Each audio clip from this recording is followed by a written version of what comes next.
Okay, good morning, friends. I invite you to the Masterclass 16, where we'll be studying attitude and consumer behavior. It's very important to know why marketers need to understand the consumer attitudes.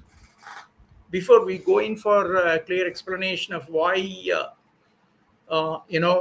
a consumer's attitude is important for marketers to fine tune their marketing strategies, we need to understand what is an attitude. Attitude of a person, for example, is a psychological tendency that involves an individual's evaluation of a person, an object, an idea, or a situation, expressed in terms of favor or disfavor. For example, you may say X person. Your attitude towards X may be favorable or unfavorable. You may like the person, may not like the person. Just like that, for an object or a product for that matter. You may like a particular product. This television you may not like. You may like X television, or X car you don't like, Y car you may like. Just the same idea, for example, you have an idea like, say, I want to believe in God, I will be believing in God. You may not believe in God. So the idea can be either you can accept the idea, or you can reject the idea. You can be favorable towards my idea, or you can express your disfavor.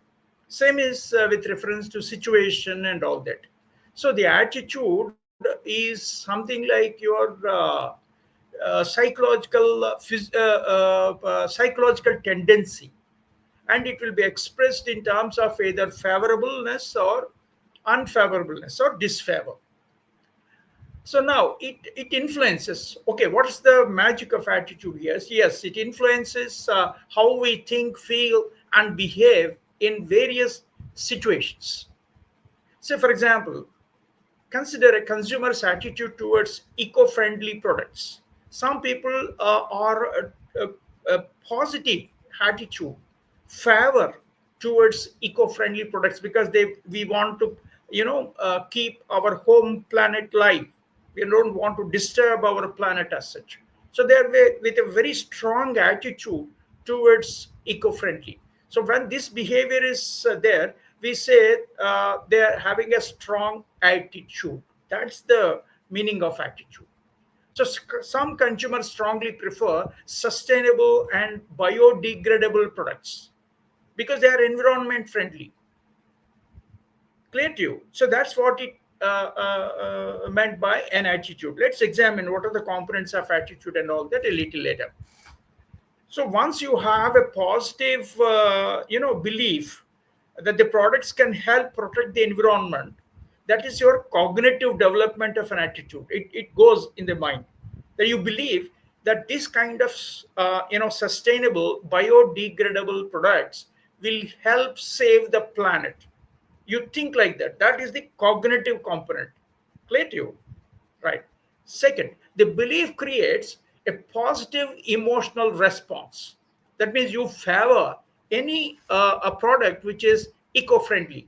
So you favor eco-friendly brands. That is affective component. Affective component. That means you prefer that one. Okay. Then leading to choose eco-friendly products for buying over other conventional ones. Once you start buying it, it's called a behavioral component. So an attitude has a three components. One is cognitive component, that's your thinking, and second one is your emotional response towards liking or disliking or whatever, and third is your behavioral component, going to the market and buy a product. For example, brands like Tesla and Patagonia, it's a environment friendly cloth company. And the Body Shop, for example, have successfully shaped positive consumer attitudes. They're always in favor of environment friendliness, sustainability.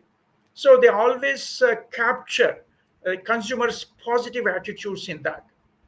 by emphasizing environmental benefits, ethical sourcing, and corporate responsibility, etc. Their advertisements and product positioning also will be like that.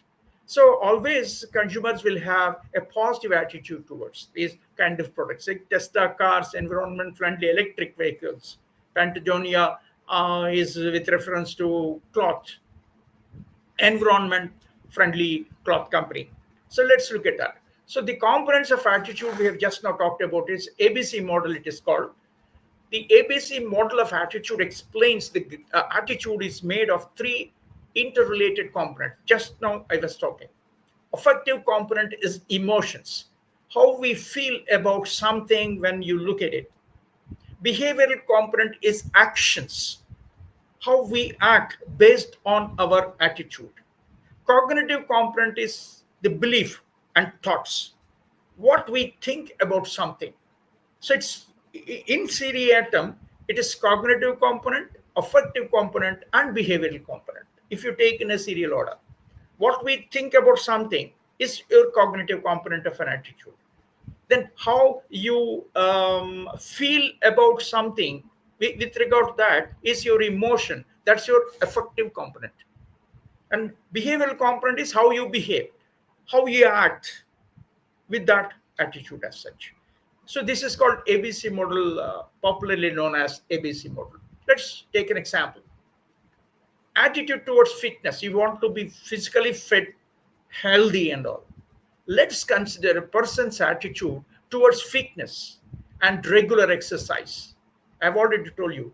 First is cognitive, second is affective, and third one is behavioral. Let us examine this example in detail. Let's consider a person's attitude towards fitness and regular exercise. First one is cognitive component. It's belief system, thoughts you have. The person believes that regular exercise improves health, boosts energy, and reduces stress. That is his thought process. He believes, the customer or whatever person believes that it boosts energy, improves health, fitness, regular exercise. So that's cognitive component. And this belief is based on the knowledge of scientific studies, personal experiences, and social influences. Just like that, it's not a magical thought. Maybe that he might have studied from the science or whatever you call it, learning lessons from it, or his personal experiences, or somebody's social experience, social influences. Some people might be saying that, you go for physical exercise for fitness. So that's how your beliefs and thoughts emerge. That's called the cognitive component. The second one is affective component. After the knowledge you have on fitness, when thinking about exercise, you feel motivated, excited, and positive. Yes, I have to go in for physical exercise, and I have to take, I have to join in a gym or an exercise, what do you call, I mean, a company which can give me this physical fitness modules like gyms and all that. They might also experience satisfaction and happiness after they work out. They experience and work out and say, okay, I just feel very great and I feel fit now and all that. That's the emotive aspect. That's a affective component. The third one is a behavioral component. Actions. Continuously, you adhere yourself to fitness exercise. As a result of their belief and emotional connection, then they engage in regular exercise, such as maybe jogging or walking or gym workouts or yoga or whatever, meditation and whatever. They also encourage others to adopt a healthy lifestyle. They become uh, spokespersons to talk about yoga, to talk about gym workout, jogging, walking. You do this, you do that. It helps your health and all that, picking up of your health. So let us take an example here. A person who admires fitness influencers on social media when he gets an idea through social media influences, people might be talking about, fitness experts will be talking about fitness schedules and all that. So when a person who admires that, that's the cognitive component. The information comes from different sources, whatever it may be. That is cognitive component. And that person might feel inspired and energized. You feel inspired about this. Yes, I think I can also do that. I must also do that. When this inspiration comes, you get energized. And that phase is called affective component. And start going to the gym regularly. That is behavioral component, action. You're going to the gym regularly, it's an action, mind it. So the attitude has three components: cognitive, affective, and behavioral. This model highlights how beliefs, emotions, and behaviors work together to shape attitudes and influence your decision making. Meaning that you take a decision to go to the gym.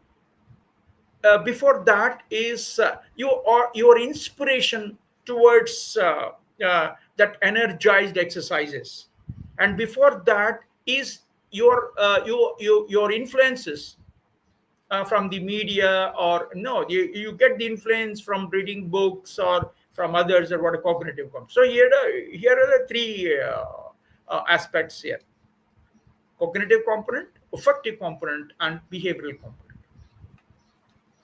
Now, what are the functions of attitude here? Let's examine in detail, because a little, we are going a little into psychology and psychological aspects. There's one theory called Carge functional theory.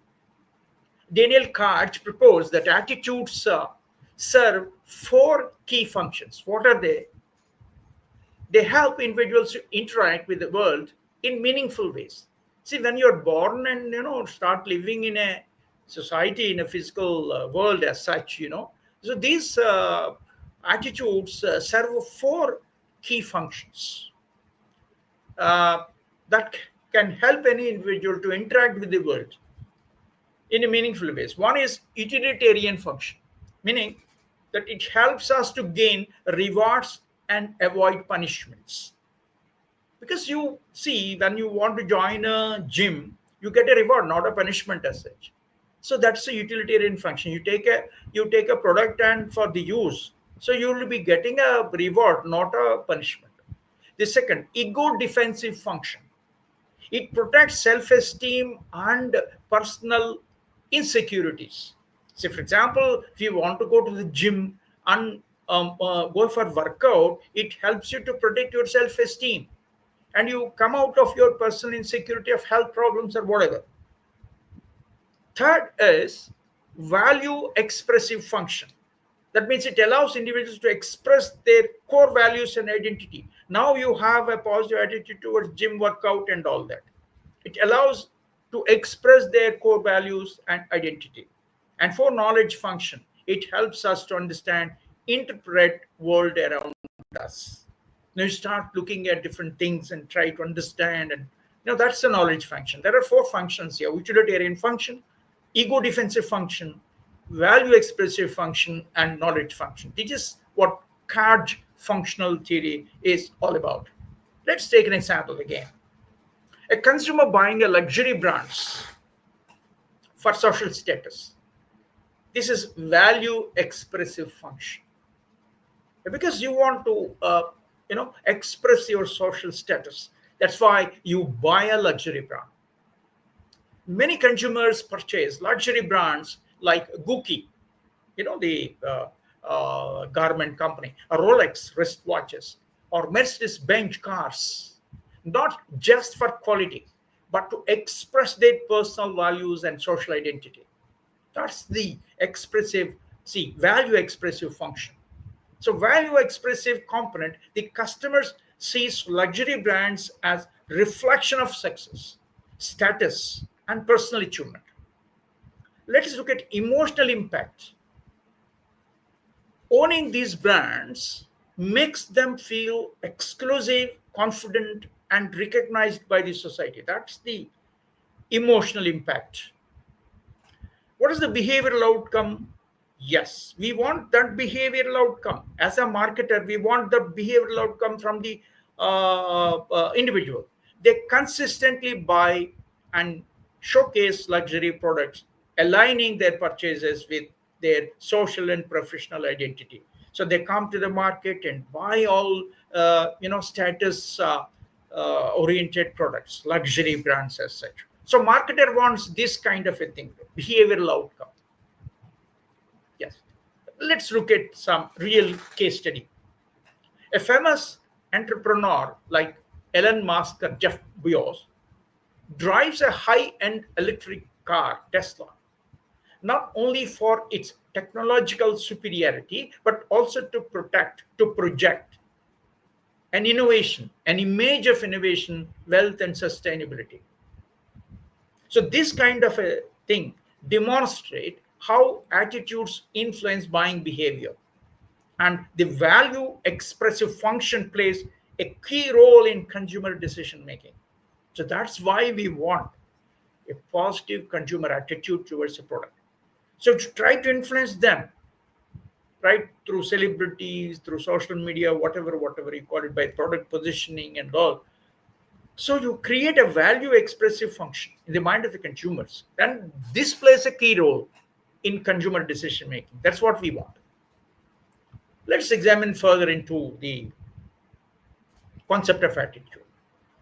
The structural models of attitude here. There are few models that we need to discuss because we need to talk in terms of what is an attitude and how it works in an individual, and why marketer wants to have a knowledge on consumer attitudes, because the attitude will result in behavior component. Ultimately behavior component is action, going to the market and buy a product, or the luxury product or environment friendly product or whatever it is. Let's examine the structural models of attitude. One is single component model, and this single component model of attitude focuses solely on affective responses, feelings towards an object, a person, or a situation. See, unlike multi component models, it does not consider beliefs, cognition, or behaviors. It considers only emotions drive the attitude. Emotions are excited states. For example, say, fear of heights leading to avoidance of skydiving. Look at what it is. See, you have a fear of heights. You can't go to high places because you are averse to heights. Sometimes people will be after going to the ninth floor or 10th floor in a building and looking down, they may feel highly insecure. So this kind of fear of heights leading to avoidance of skydiving. These people cannot go in for skydiving experience as such. So no, this is an affective component, emotion driven response. A person who experiences intense fear when thinking about heights develops a negative attitude towards activities like skydiving and bungee jumping. They cannot have this kind of adventurous game. So the emotional reaction here is the mere thought of standing on a high platform may cause a lot of anxiety. I was telling you, going to the 10th floor or 20th floor, looking down, you become totally nervous and you get panic. That's your emotional reaction. And what is the behavioral consequence? Naturally, because of this fear driven attitude, you may choose to avoid skydiving or any similar adventure sport, even without logically evaluating its safety.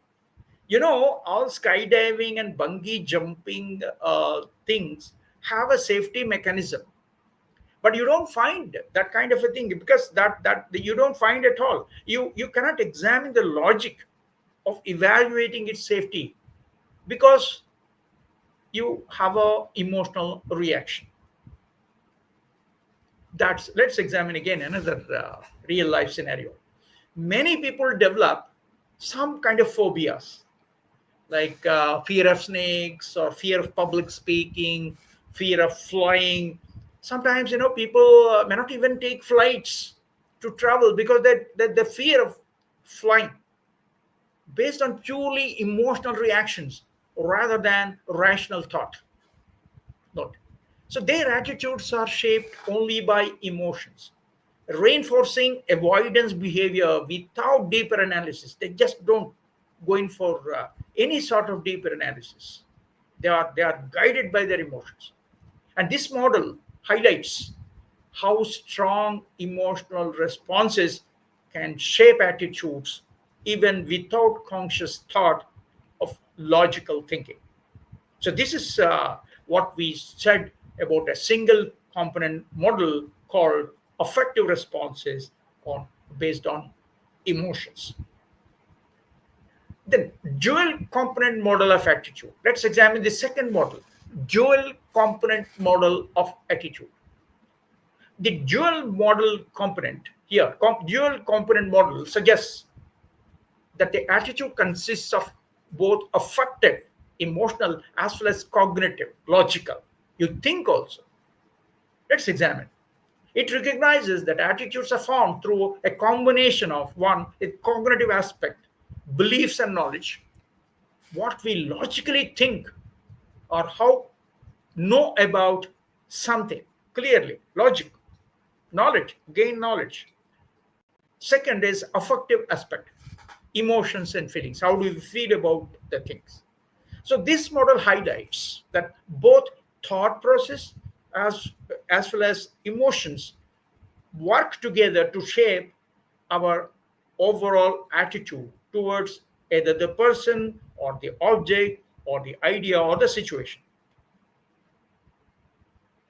And the other thing is multi-component model, as ABC model, we have already talked about it. Affective, behavioral, cognitive. Affective is emotions and feelings. Behavioral is actions and emotions. Cognitive is beliefs and thought process. Affective is how do we feel about something. Behavioral is how we act based on our attitude. And cognitive is what we think or know something about. Let's take an example here again. Attitude towards Tesla electric cars. One. First is cognitive component of an attitude. Your belief and perception, right? What do you believe? You want to buy a car. A person believes, now when we talk about Tesla, when they say they position the product in the mind of the consumers through advertising and all that, a person believes Tesla cars are innovative, eco-friendly, and cost efficient in the long run. Please note, this is the knowledge, logic, belief, perception. They perceive the Tesla car like that. The second, emotional response, affective component for attitude. They admire the brand because that's an innovative brand from a world-class company called Tesla. They feel excited about its technology and associate it with a futuristic lifestyle. That is emotion, emotional response minded. It's a self-driven car, environment friendly. That's all about the logic, belief and perception. Next is your emotional response towards that particular car. Third one is action and purchase decision. That's what Tesla wants, isn't it? It's not the simply influencing your cognitive thought process and affective emotional response system, but the third component is behavior. Behavioral component for like action and purchase decision. Due to their positive perception and emotional connection with the Tesla brand, customers decide to buy Tesla or recommend it to others also. So this model, ABC model, highlights how thoughts, feelings, and actions work together in shaping attitudes and influencing real world decisions. Now tell me why marketers need to understand the components of attitude and how do they work. So, okay, fine. Then Next question, surprising question would be how attitudes are formed. A little more into psychology. Maybe in the Attitudes form develop of through yes, various, sir. sorry, No, sir. Continue, continue. okay, develop through various influences over time. Everything going good? Yeah, sir. Okay, fine. Yes, sir. Thank you. Thank you, ma. The key factors include now how you are going to, I mean, get a positive or negative attitude towards a person, object, or whatever it is. One is direct experience. That means you have a direct feel with a person, with an object or whatever. So personal experiences shape attitudes. For example, a bad attitude designing experience may create a negative attitude towards a restaurant. For example, you go to the restaurant and say you order for food or I mean some snacks or some beverages or whatever, and there's a lot of rush is there. The crowd management system is not that good enough, and there's a lot of delay in it. When to serve you the necessary snacks or beverages, you have a personal experience, right? That shapes an attitude. What is an attitude you will have? Negative attitude towards the restaurant. The second, social learning. Attitudes are learned by observing and imitating others. For example, your classmates, behave in a such in a particular fashion. You try to imitate. Like for example, children develop attitude towards education by watching their parents' values and all that. Am I clear what I'm saying? So this is called social learning. That is, the attitudes are formed and learned by observing and imitating others. Social learning. Third aspect of how attitudes are formed is cultural influence. See, you are living in a particular culture within the given society, traditions and upbringing play a role. That means your upbringing in your family system play a role. That's the reason why you say respect for elders is a common attitude shaped by cultural norms. See, you have to bow down, you have to pray namaskar when you see a teacher or you see an elderly person, your parents and all. This is the cultural. That is an attitude, right? That's the cultural through cultural influences. And four, as media and advertising. That means, of course, this is where you see the marketer magic here. Constant exposure to advertisements, movies, and new news shapes your attitude. For example, repeated advertisements about sustainability can create a positive attitude towards eco-friendly products, because a lot of advertisement social media is talking about environment friendly products. Please cultivate to buy environment friendly products only because we have to save our home planet and all that. After repeated advertisement like this, you have a positive attitude towards sustainability and environmental friendliness. So these factors work together to shape and reinforce our attitudes over time. So let us again examine how you are being conditioned. So this is what we call classical conditioning and attitude formation. Ivan Pavlov's theory of classical conditioning. Ivan Pavlov explains how attitudes are formed by associating two stimuli. One is neutral stimuli and with an already meaningful stimulus leading to learned response. Let's examine this. Example, perfume advertisement and romantic association. See, when you smell a perfume, what happens to you? So let us examine. Neutral stimulus is the perfume before association. That means you don't have any smell or whatever it is. Unconditioned stimulus is a romantic setting with an attractive couple, when they spray a perfume, a conditioned response comes there. Viewers associate the perfume with the romance, attraction, desirability, that's whatnot. Over time, seeing the perfume triggers positive emotions always, influencing consumers' attitude towards the particular brand. Because you're creating a stimuli, mind it. It's absolutely a neutral stimuli. Perfume is nothing to do with on seeing it. It's nothing to do with attraction, desirability, etc. But the advertisement created it by creating an environment in a romantic setting with an attractive couple, and enjoy that kind of a thing, like smell or whatever. That's it. Let's look at operant conditioning attitude formation. Another theory is that operant conditioning explains how rewards and punishments shape attitudes over time. Positive reinforcement is there, yes, it strengthens favorable attitude. When there is a negative consequence, it discourages certain behaviors. Let's take an example. The teamwork and employee attitude. Let's look at two things: positive reinforcement, how it works, and negative reinforcement, how it works. We need to understand how this reinforcement theory works.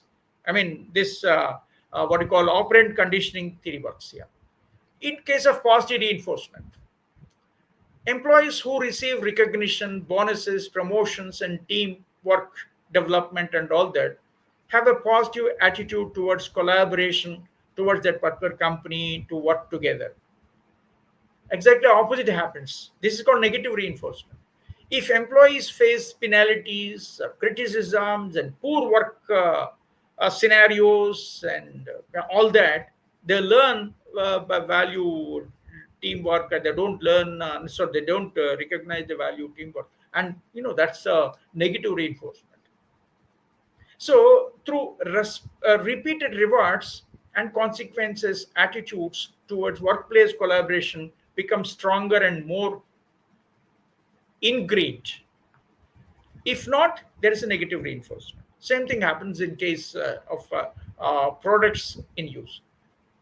Social learning and attitude formation. We have already talked about social learning theory earlier. Social learning occurs when people observe others' behaviors and its consequences, shaping their attitudes based on what they see. They learn. Let's see. Example: children adopting eco-friendly habits. If a parents recycle, conserve water, and use eco-friendly products, children observe and imitate these behaviors. That's the reason why when people are more and more people are interested in eco-friendly products, you and me also get motivated and get into that. That's what we call social learning. We learn. Over time, children develop a positive attitude towards environmental sustainability. This process shows how attitudes are learned through social learning, through modeling and imitation, especially from role models like parents, teachers, and other celebrities, etc. So, and again, attitudes are not, constant. Attitudes change. Attitudes are not fixed, and they're not constant. They evolve due to various influences. And marketers also want this kind of attitudinal change in order to make our marketing strategy designs clearly. So let's examine. One is new information exposure. Learning becomes significant here. Learning new facts can reshape beliefs. For example, a person who believed electric cars were inefficient and may change their attitude after learning about the long term cost savings. See, a person who believed electric cars were inefficient or efficient may change their attitude after learning about their long term cost savings. No, no, no, electric cars are not efficient or inefficient, because Their attitudes change out of long term cost savings over a period of time, they say. And second one is personal experiences. See, you have a first hand experience, and that first hand experience of yours can reinforce or alter attitudes. You can have a reinforcement like yes, of course, or you can say alter attitudes and say no. Example: a bad customer service experience may change a person's positive attitude towards a brand. A bad customer service experience may change a person's positive attitude towards a brand because customer service is said to be very bad. So what happens? His positive attitudes change towards a particular brand. He will have a negative attitude towards a brand. I was giving the restaurants example just now. Then about social pressure and trends. See, what happens is you're not a single individual in this society, right? You may have your own individuality, but at the same time, you're a social person. So, society and peer influence and cultural shifts can also impact your attitudes. For example, changing social norms about mental health have made people more open to therapy because earlier, there's no psychiatry discipline or whatever because we have a lot of mental health problems today, and that's why psychological counseling has come in. So changing social norms about mental health. Earlier, people are just put in asylum, mental hospitals. Now there's a change because there's a psychiatrist today, and people are not just to mental hospitals and put in a jail like asylums. No, they are sent to psychological counseling for therapy. That's it. So, attitude change is a natural response to evolving knowledge, experiences, and other social influences. Mandate. Now, let's examine again some theories of attitude changes. How attitude changes, how people have propounded certain important theories on this. One is cognitive dissonance theory developed by Leon Festinger. Leon Festinger's theory here is cognitive dissonance occurs when people experience psychological discomfort due to inconsistencies between their attitudes and behaviors. So, to reduce this discomfort, they change their attitude or behavior. See, there are two things. They have an attitude, but because of some sort of experience, they may have a psychological discomfort. Because of that, they change their behaviors. Example: smoker quitting due to health risks. A person enjoys smoking. The existing behavior is smoking. People enjoy smoking. A person enjoys smoking. Now they learn about the severe health risks. This is conflicting knowledge. So then he experiences psychological discomfort. So to reduce, this is called cognitive dissonance. It suggests that no, please quit smoking. So to reduce dissonance, they either quit smoking, behavior change, or justify it. See, I will exercise to stay healthy. There are two things. Psychological discomfort is there because they heard the news that they may experience lung cancers, for example. Two things happen. One, behavior change. They quit smoking. And number two, they justify it. No, no, no, no. I will exercise. I will go for breathing exercises and all that. No, I need not have to quit smoking. So this is what it means. So this theory explains why people adjust their attitudes when faced with conflicting beliefs and actions. Here in the smoker, there are two aspects. They may quit smoking or they may acknowledge, yeah, nothing happens to me. I'll go for breathing exercises, yoga, and all that. Second is ELM model. What is this? Let's see. Elaboration likelihood model. This model explains two ways people process information to form or change attitudes. One is the central root, logical, fact based. That means it involves deep thinking and logical reasoning. Because once the information comes to you,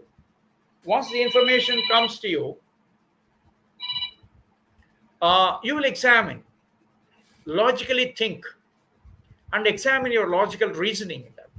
Say, for example, a technology enthusiast research a smartphone processor, battery life, and features before buying. See this how we are going to have a positive attitude towards an Apple iPhone, whatever it is. A technology enthusiast researches a smartphone's processor, battery life, etc. Just like that, you also have, say, for example, you want to buy a computer for you or a television for you. You examine certain things like a little research is done and then take a decision. This is called a central root, logical, fact based, involves deep thinking and logical reasoning before buying. Second one is a peripheral route, that's called superficial, cue based. That means the people rely on attractiveness, emotions, or endorsements.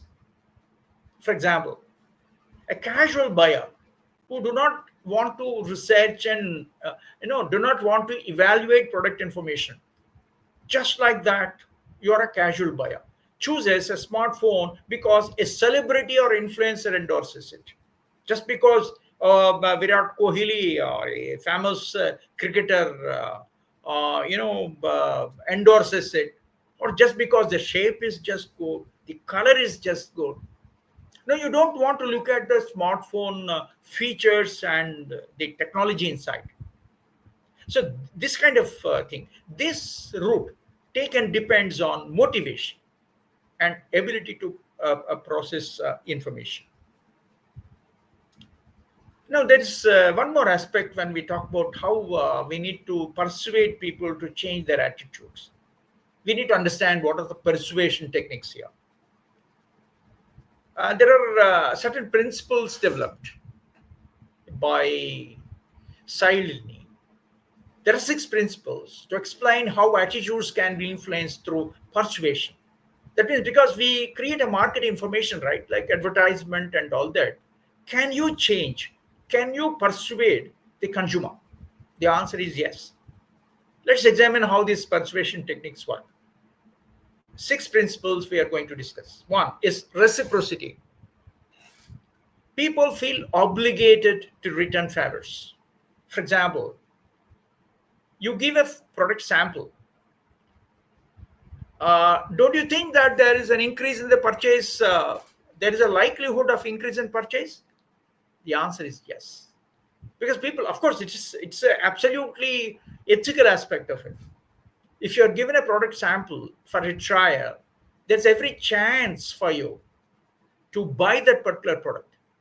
That is reciprocity. People feel obligated. Of course, the final decision is yours, the choice is yours, but then people feel obligated to return favors when the discount is offered or whatever, all these things. Second is commitment and consistency. The second important principle in persuasion technique, commitment and consistency. People stick to commitments. For example, signing up of a trial makes users more likely to subscribe. For example, you go for a trial offer. You go for a trial offer. For example, in case of software, and for example, you are using like software tools, AI tools, for example, like Gamma or whatever you call it for PowerPoint presentations. They give you trial offers. You can try, but again, subscribe a little later. So what happens here? commitment and consistency is a thing. Like people stick to commitments because you have offered yourself for a trial and signed up for a trial, and ultimately follow up is that you are most likely to subscribe to that because you tried a free offer, right? That's it. Third is a social proof, meaning people follow others behaviors. Like you know you may look at high ratings or reviews that are there. But for example, you go to the website of that particular company and or service, whatever you call it, there is a lot of positive reviews. When there are positive reviews, it is a social proof that there are other customers using this and they are satisfied. So this social proof theory is another theory of persuasion. People follow others behaviors. Fourth one, experts influence decisions. Say, for example, you have gone to a doctor for medical advice. A doctor endorses a health product. You please try this protein drink for you. So this experts influences decisions. I said this is authority. Another, of course, it's an influence again. Fifth one is liking. Fifth theory of persuasion. People agree with those they like. Example, influencer endorsements. Say, for example, you like Virat Kohli or Kapil Dev, for example. Then when Kapil Dev or Virat Kohli, you're a staunch supporter of a cricket game or whatever. So when Virat Kohli, endorses a product, you just like it. So that's what we call liking. People agree with those they like, preferably celebrities.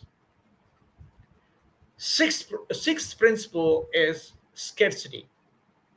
For example, when you see marketers advertise only three left in the stock, only few stocks available, this is limited availability, increases demand. Please note. And marketers play this trick, scarcity. So, what are the persuasion theories developed by Kailudi? Reciprocity, commitment, social proof, authority, liking, and scarcity. So these techniques shape attitudes and drive decision making. Please note that's the reason why we marketers are interested in. Let us examine now some case studies. Attitude change towards electric vehicles. How electric vehicle manufacturing companies do the exercise, like Tesla, whatever. One, there is an initial resistance. Consumers were hesitant due to high costs, limited charging stations, and range anxieties.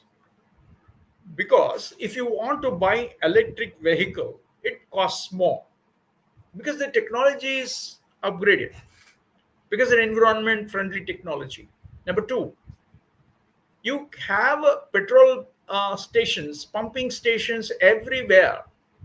But when you buy an electric vehicle, where are the charging stations? If you're on a long drive, for example, when you're on a long drive, you have a limited charging stations, you find it inconvenient. And of course, there's range anxiety because in case of petrol and diesel cars, there are a lot of range of products like designs. But in electric vehicles, there is a limited range. So many preferred traditional fuel based cars like petrol or diesel for reliability. Now, if you want to change this attitude, you want to change the attitudes of users of the cars from buying electric vehicles. So factors driving the attitude change. First one, government incentives.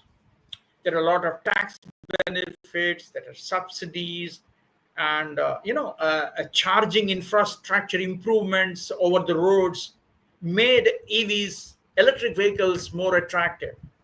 Now, this is the first one, please note. Government gives a lot of tax benefits for you, road tax, subsidies, that helps you to understand, yes, I have to buy an electric vehicle. Number two, eco awareness. There are raising concerns about climate change and carbon emissions. Carbon footprints are on the increase, environment pollution on the increase. So if you want to cut down this, you should be a responsible citizen of using a vehicle, electric vehicle, not petrol or diesel. So this kind of raising concerns about climate change also is a second factor where attitude change towards electric vehicles. Now it is Tesla marketing and innovation. They showcased high performance electric vehicles with long range capabilities. They influenced public opinion and perception through celebrity endorsements and social proof. Word of mouth and early adopters helped shift attitudes towards EV adoption, electric vehicle adoption. And this case of Tesla highlights how policy from the government side, awareness on environment friendliness, and the strategic branding of Tesla can drive large scale attitude change towards electric vehicles. The second case study, why people are running after organic food, and there are a lot of companies supply now organic food services. Customers' attitude towards shift towards organic food. Initial perception is consumers viewed organic food as very, very expensive, because you notice now vegetables which are supplied by the service providers are very costly. Organic vegetables, organic foods, I mean fruits and whatever you call it. Consumers viewed organic food as very expensive, and they say, no, no, it's not necessary for us. They prefer conventional options only. And there's no lack of awareness about pesticide effects and health benefits, because of what is that you're eating, because it's full of pesticides, full of manures and whatever you call chemical manures and pesticide effects. There's no awareness earlier, but now please know, factors driving attitudinal change, people why they are running after organic food. One is health awareness. There's increased knowledge about chemical free products, natural foods, and that's why there's a preference for organic products. Second, not only you're interested in looking at the others' opinions, like celebrities or the health experts and influencers promoted organic living. This is called social influence. Second is social influence, because you're a social animal. You can't avoid when others are using organic foods. How can you avoid? So you go after organic foods. Then, of course, is brand growth and availability. Earlier, there were no organic food markets today, and now Whole Foods of USA positioned organic foods as a premium healthy choice. Like, we have a lot of companies coming in today to help you to understand what is organic food and how you need to take. Good example is Patanjali India, our own. We are proud of having this Patanjali India, used cultural and Ayurvedic appeal to make organic affordable and mainstream.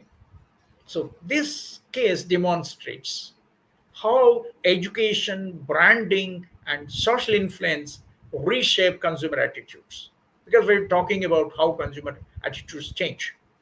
Now, how marketers use attitude change strategies. That's very important, because as students of marketing, we need to understand how marketers use these attitude change strategies. One, positioning the product as socially responsible. So the brand, whatever brands, They align with ethical values to appeal conscious customers. Again, I take Tesla market example. Electric vehicles, they say, as sustainable, influencing eco-conscious buyers. So the first is how do you position the product is very, very important. Second, use influencer marketing for persuasion mandate.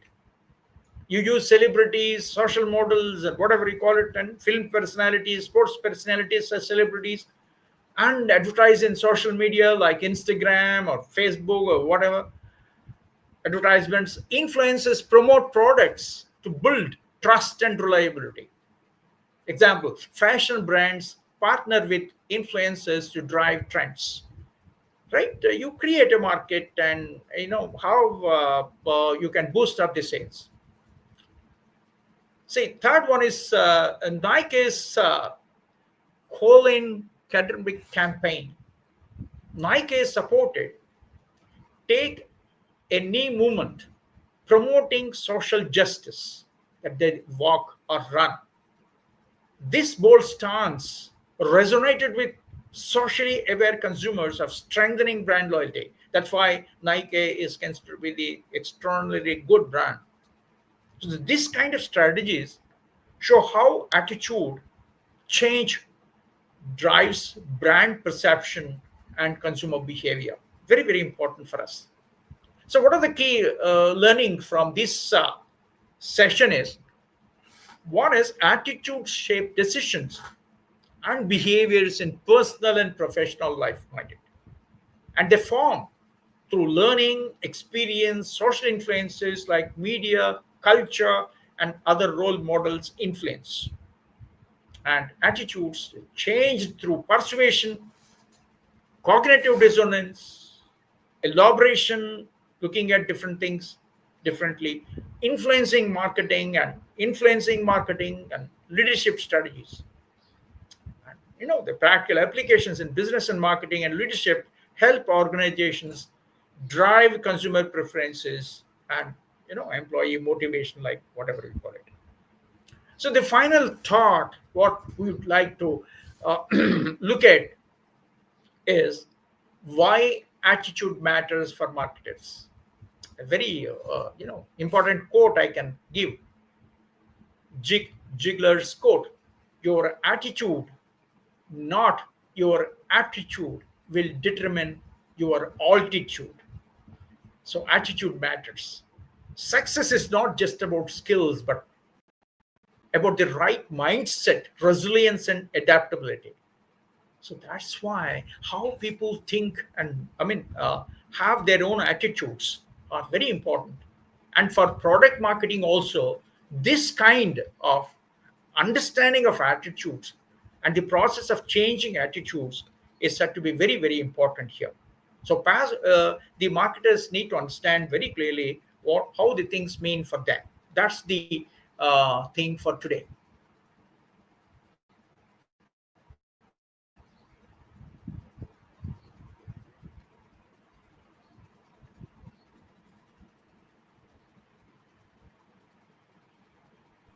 Thank